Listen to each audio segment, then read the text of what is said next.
Maayong buntag. So, basahin po natin sa 2 Corinthians 9, 6 to 8. Remember this, a farmer who plants only a few seeds will get a small crop, but the one who plants generously will get a generous crop.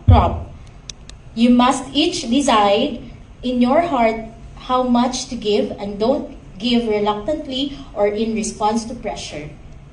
For God loves a person who gives cheerfully, and God will generously provide all you need. Then you will always have everything you need and a plenty left over to share with others, as the script. Okay. So, before anything else, ma-share ko lang, no? I was called by God sa International Teams Philippines. I'm from Iligan City, Mindanao.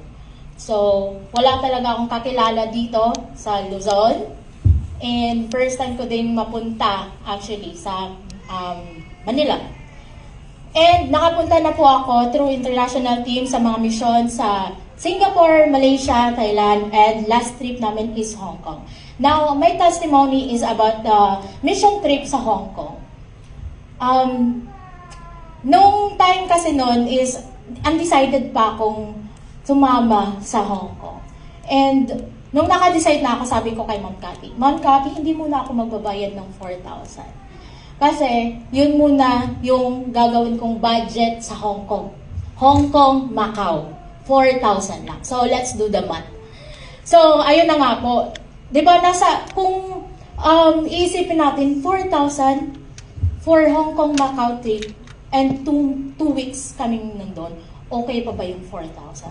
So, sabi ko kay Lord, nag-seed ako dito sa home of the Lord. Sabi ko, Lord, ikaw na bahala sa akin sa Hong Kong.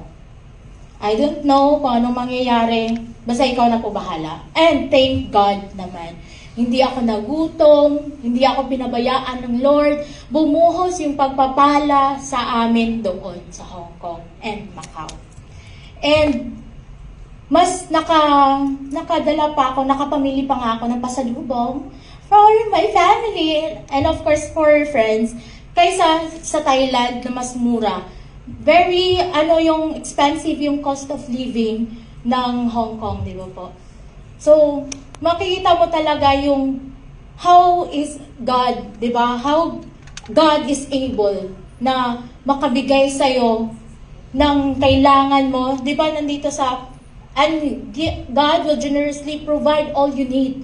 Hindi lang para sa sarili mo, then you will always have everything you need and plenty left over to share with others.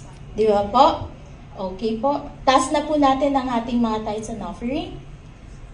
Father, we praise and we thank you for this opportunity, O God. You're allowing us